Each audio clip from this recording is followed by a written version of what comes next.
Halo, selamat malam Pak Ari Ahmad. Kami dari kelompok Family Villa in Ubud Bali. Di sini akan mempresentasikan terkait digital transformasi untuk UAS akhir ujian digital transformasi.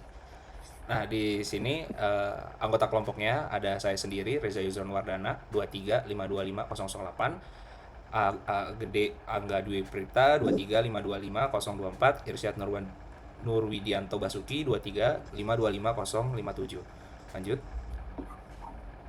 Nah, apa aja sih yang kami bahas di presentasi ini? Yang pertama terkait dengan profil tim dan konteks. Lalu yang kedua terkait about Ajungs Villa, karena studi case kita adalah Ajungs Villa di Ubud. Lalu ada baseline dan tantangan.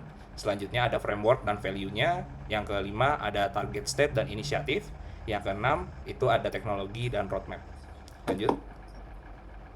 Nah, di sebelum kita mulai, saya akan memberi informasi dulu terkait dengan Villa di Ubud ini, yang dimana kelompok ini terdiri dari 3 mahasiswa pasca sarjana yang bekerja sama untuk merancang transformasi digital sebuah villa kecil di Bali, yang merupakan salah satu anggota kelompok kita juga yang punya villa tersebut dari orang tuanya. Dan di sini ada saya sendiri sebagai strategi and framework lead-nya.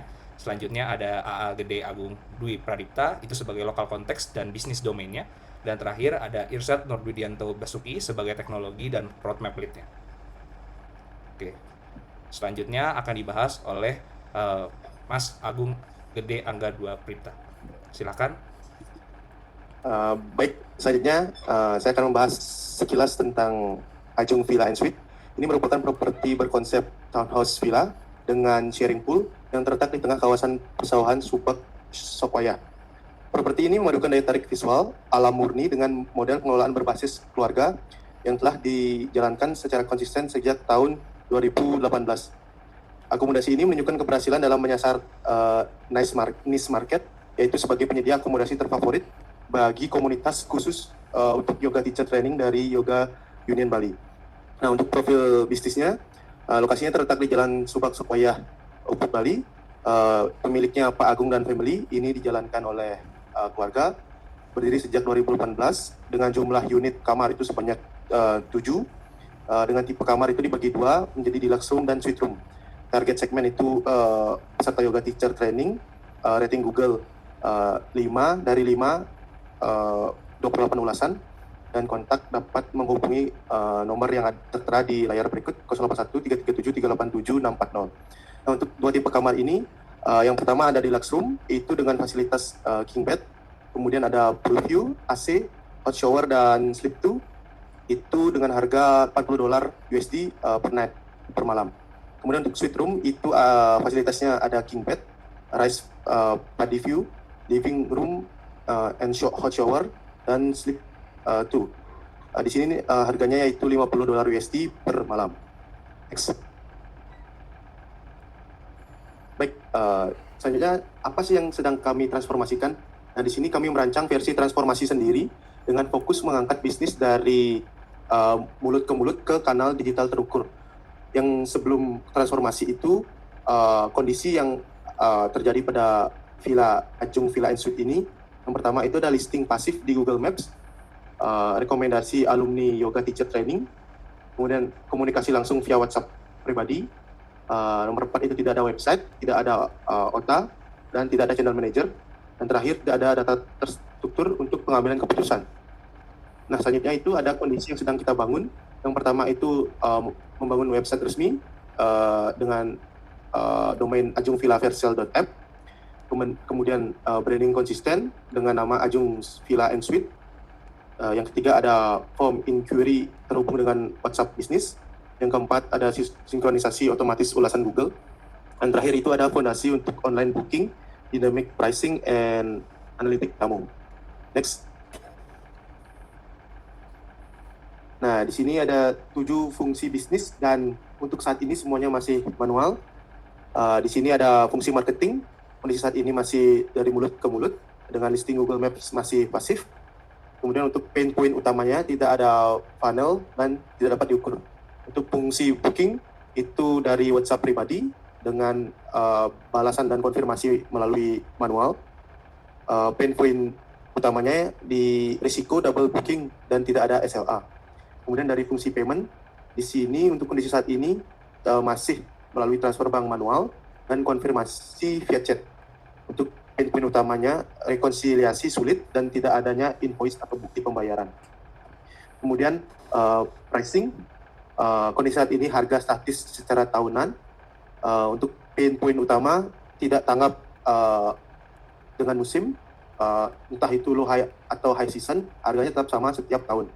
Kemudian untuk Guest Ops-nya itu, kondisi saat ini catatannya masih dengan tulis tangan dan koordinasi hanya dengan keluarga saja.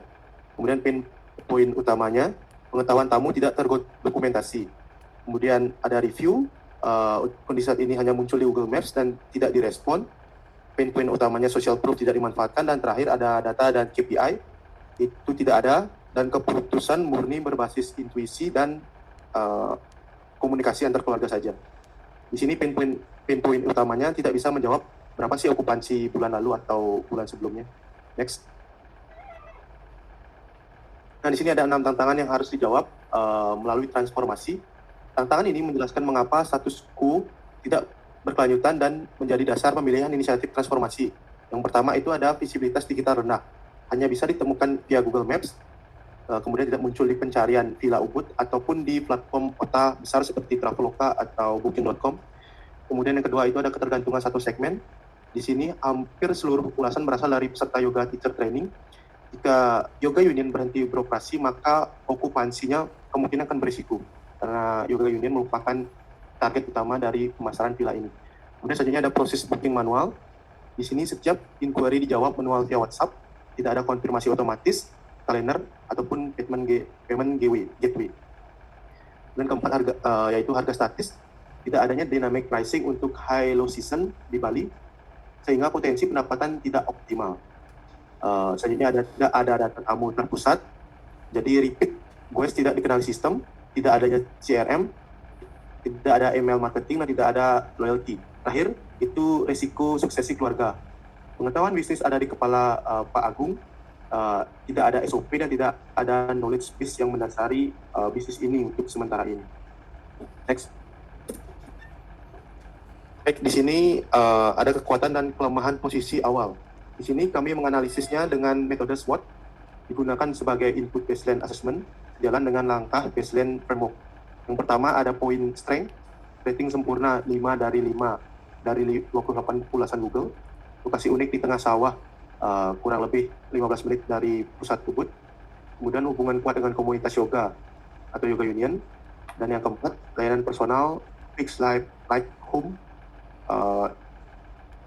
rasanya seperti homey, seperti rumahan. Kemudian dari poin weakness, itu yang pertama belum ada online booking dan payment gateway, belum hadir di kota besar, Booking.com, Airbnb, dan Agoda. Kemudian yang ketiga, branding dan SEO digital sangat minim. Terakhir, tidak ada data analitik untuk pengambilan keputusan. Kemudian dari poin opportunities, yang pertama, tren wisata wellness Bali terus tumbuh pasca pandemi. Yang kedua, channel manager modern memudahkan distribusi multi-OTA. Yang ketiga, AI chatbot dapat melayani inquiry 24/7 dalam multibahasa. Dan terakhir, direct booking dari website menghindari komisi OTA yang berkisar 15-18%. Kemudian dari poin trade yang terakhir, itu yang pertama ada kompetisi villa di Ubud sangat padat. Yang kedua, ketergantungan pada satu sumber tamu yaitu yoga. Yang ketiga, regulasi pajak hotel dan retribusi daerah. Dan yang terakhir, risiko musiman dan geopolitik mempengaruhi pariwisata.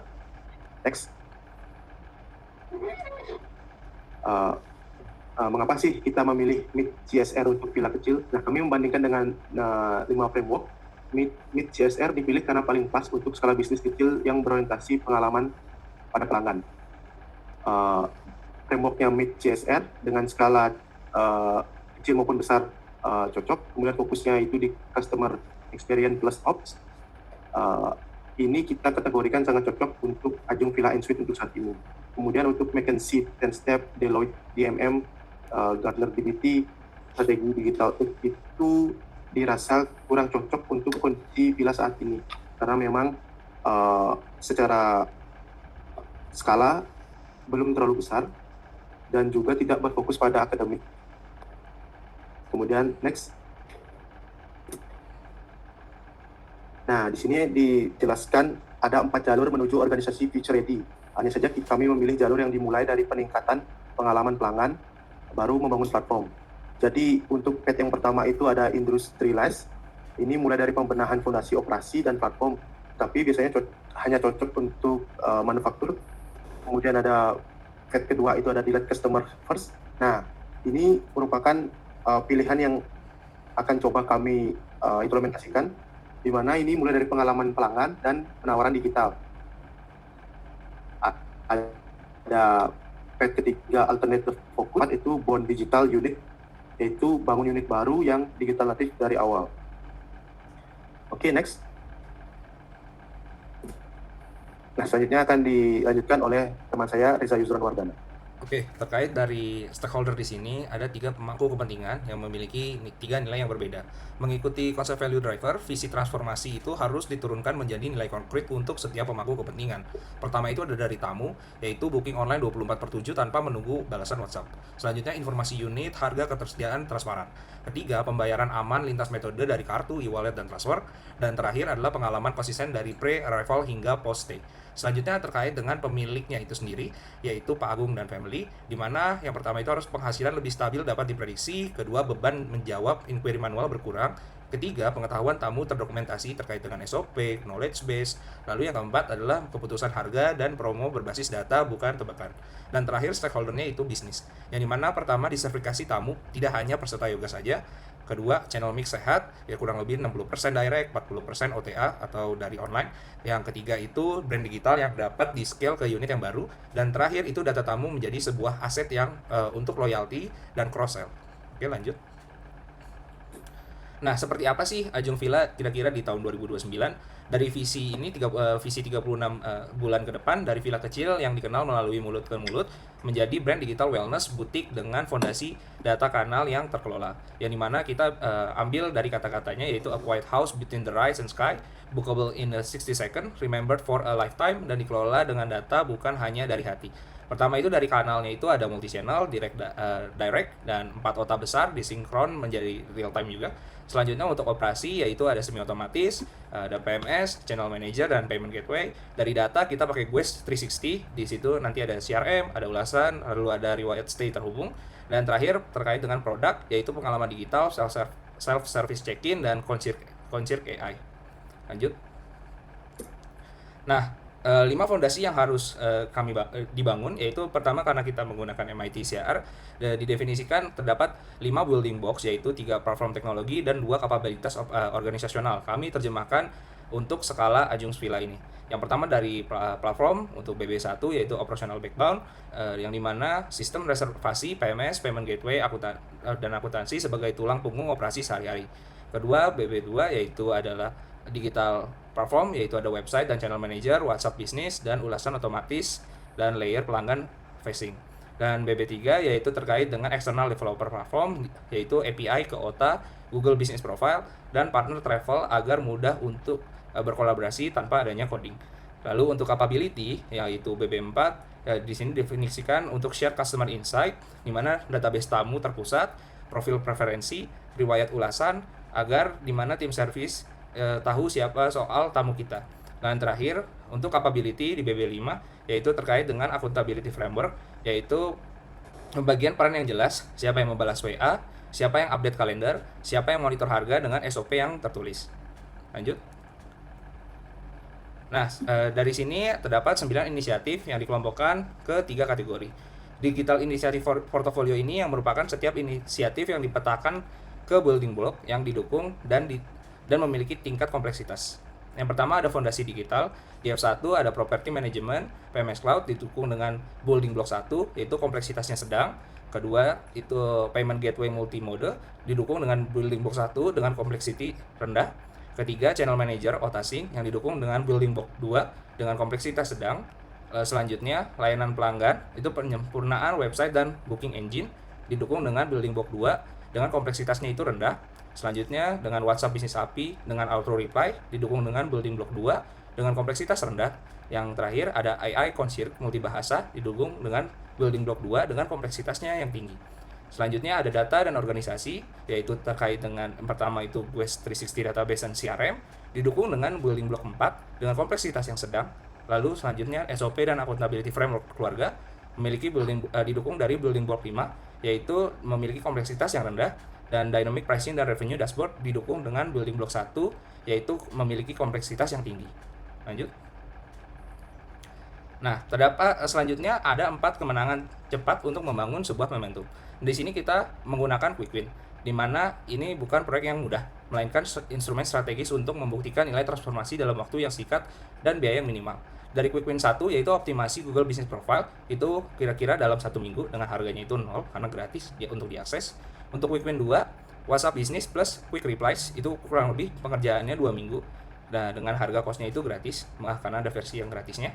Untuk Quick Win 3, booking engine dan sederhana di website itu kurang lebih memakan waktu selama 4 minggu dengan kosnya itu kisaran 5-8 juta. Untuk Quick Win 4, listing di satu OTA booking.com contohnya, ini kita kurang lebih akan mengambil waktu selama 3 minggu dengan komisi 15%. Nah, dari informasi ini ya kemungkinan akan terjadinya pertama naik pencarian di Villa Ubud, foto resmi terupdate dan jam respon kurang lebih dari 1 jam. Lalu ada mekanisme auto reply 24/7 katalog 3 unit, label inquiry, link langsung masuk dari website. Lalu ada form booking dengan kalender ketersediaan pembayaran yang masih manual, konversi inquiry yang meningkat. Dan terakhir ada exposure internasional langsung, data harga, dan demand sebagai bahan keputusan untuk pricing. Lanjut. Nah, ini ada teknologi sebagai enabler dan transformer. Yang dimana teknologi naik tingkat dari support ke enabler lalu transformer. Kami petakan teknologi untuk Ajungs Villa pada 3 peran. Pertama itu ada transformer, yaitu mengubah model bisnis dan cara menciptakan nilai. Pertama, AI Concierge, multibahasa, chatbot RAG, menyiapkan layanan waktu selama 24/7 lintas negara. Kedua, Dynamic Pricing Engine berbasis machine learning. Ketiga, personalisasi tawaran berdasarkan profil dan riwayat tamu. Kedua, itu untuk enabler, memungkinkan operasi dan pelayanan yang lebih baik. Yang pertama, Property Management, PMS Cloud, itu bisa cloud-based, host away, dan sebagainya. Selanjutnya, untuk channel manager, sinkronisasi booking, Airbnb, Agoda, dan Direct. Ketiga, yaitu adalah payment gateway, itu bisa melalui Mitran, Sandy, Stripe, dan atau yang sebagainya. Keempat, itu melalui WhatsApp Business API dengan template yang terstandar. Dan terakhir, itu untuk support yang dimana sebagai fondasi yang harus ada tapi tidak membedakan. Pertama itu untuk hosting dan domain, itu menggunakan virtual dan mempunyai custom domain. Kedua, cloud storage untuk foto dan dokumen. Ketiga, email kerja dan workspace, lalu juga dipergunakan untuk antivirus sebagai pengamanan. Oke, selanjutnya. Nah, ini akan dijelaskan kepada Mas Irsyad untuk dipersilakan. Oke, selanjutnya akan dilanjutkan ke roadmap dari transformasinya yang akan berjalan selama 36 bulan. Jadi roadmap kami itu terdiri dari 3 horizon dan juga tentunya 1 arah. Jadi roadmap ini mengkombinasikan opportunity driven dengan quick win tadi dan juga top down strategis. Dan setiap horizon ini punya tema yang jelas. Dan juga dari setiap horizon ini punya inisiatif-inisiatif yang sudah dijelaskan oleh Mas Reza tadi. Mulai dari horizon 1 atau horizon yang pertama, itu durasi 0-6 bulan, itu fokus ke fondasi dan juga quick win. Seperti yang pertama ada Quick Win 1 hingga Quick Win 4, dan juga ada F1 PMS Cloud Go Live, ada D2 SOP keluarga dan accountability, dan juga setup data tracking besar. Tujuannya adalah bisa terima booking online dari minimal 2 channel atau 2 kanal, seperti itu. Di horizon yang kedua itu pada rentang waktu 6-18 bulan dilakukan integrasi dan penguatan yang terdiri dari F3 Channel Manager Full-Sync 4 OTA, F2 Payment Gateway Multi Metode, D1 Guest 360 CRM, C2 WhatsApp Business API, dan juga ada email marketing dan retargeting alumni yoga. Tujuan adalah adanya channel mix yang sehat, yaitu 50% melakukan booking secara direct dan juga 50% melakukan secara OTA. Horizon yang terakhir atau yang ketiga dengan rentang waktu 18 hingga 36 bulan terakhir itu akan dilakukan optimasi dan juga inovasi. Akan dilakukan C3 AI Concierge multibahasa, D3 Dynamic Pricing Engine ML, loyalty program dengan referral, dan juga eksplorasi unit keempat atau mungkin kemitraan. Tujuannya fokus ke brand wellness butik yang scalable.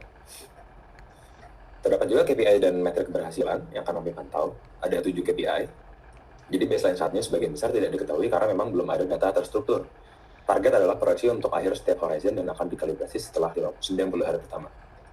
Untuk KPI pertama ada occupancy rate, ada direct, yang kedua ada direct booking ratio, selanjutnya ada OTA booking ratio, ada juga average response time inquiry-nya, ada juga average daily rate atau ADR, repeat guest ratio, dan juga yang terakhir itu ada rating Google atau juga ulasan dari Google ya.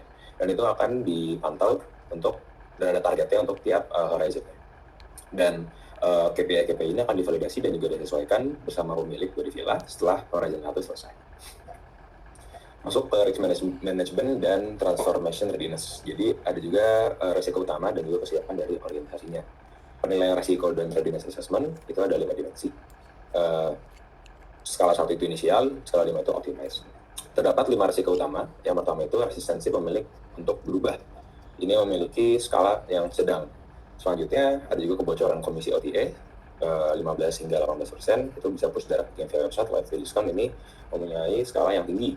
Selain itu ada ketergantungan vendor SaaS atau bisa juga milih dengan API terbuka dan data exportable dengan memiliki skala yang sedang. Ada juga mengenai cyber security dan data tamu, ini lebih ke pemenuhan atau compliance UU PDP, enkripsi dan juga akses yang berlapis. Ini resikonya cukup tinggi. Dan yang terakhir itu ada SDM terbatas untuk operasi digital. Jadi ada outsource bagian dan juga ada pelatihan keluarga secara bertahap. Ini skalanya juga tinggi. Jadi bisa di belakang kanan ada readiness assessment-nya. Dan ya verdictnya adalah skor rata-rata 2 dari 5 atau yang masih developing. Jadi transformasi harus bertahap, dimulai dari building block yang ringan seperti BB5, SOP, dan juga BB2 website sebelum masuk ke BB4 atau data. Lesson learned itu kami juga belajar dari Netflix dan Nokia ya pada masa lampau. Jadi misalkan yang berhasil ini mulai dari Netflix, mulai dari pengalaman pelanggan teknologi, dan Netflix ini berani untuk mengkanibalisasi bisnis lama, yaitu mulai dari video ke streaming. Selanjutnya investasi besar pada data dan rekomendasi, iterasi cepat, eksperimen terus-menerus. Dan yaitu kami aplikasikan untuk di Agung Villa ini. Kami mengikuti pathway di Light Customer First tadi, sama dengan spirit dengan Netflix. Dan untuk lesson dari Nokia, mereka dulu terjebak ilusi digital, jadi perubahan ini hanya di permukaan, tetap berpaku pada hardware, terlambat ke software atau platform. Kepemimpinan tidak mau mengkanibalisasi produk yang sukses, dan budaya organisasi yang kaku menjadikan mereka tidak adaptif. Dan ini kami hindari di Agung Villa ini, jadi tidak cukup hanya membuat website saja, tapi juga dibarengi dengan perubahan SOP keluarga dan data disiplin. Jadi simpulannya, transformasi dari Agung Villa ini bukan tentang teknologinya, tapi tentang skala personal data yang dipertahankan lewat kanal atau channel dan data yang bisa dipercaya. Mungkin sebagai rangkumannya, kami akan menggunakan framework MIT CISR dengan pathway di Light Customer First. Terus kami juga berfokus pada quick win terlebih dahulu, baru ke fondasi datanya. Dan kami menggunakan teknologi sebagai enabler, bukan sebagai tujuan. Dan terdapat roadmap 36 bulan yang dievaluasi tiap 6 bulannya. Berikut merupakan lampiran dari Agung Villa-nya. Di sebelah kiri ada platform Google-nya yang menampilkan villa kami, dan di sebelah kanan ada website yang telah kami buat juga untuk melakukan pemesanan ataupun informasi yang diperlukan untuk villa kami. Seperti itu.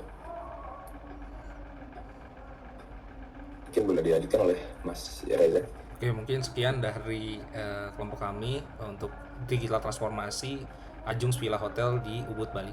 Mungkin sekian dan terima kasih.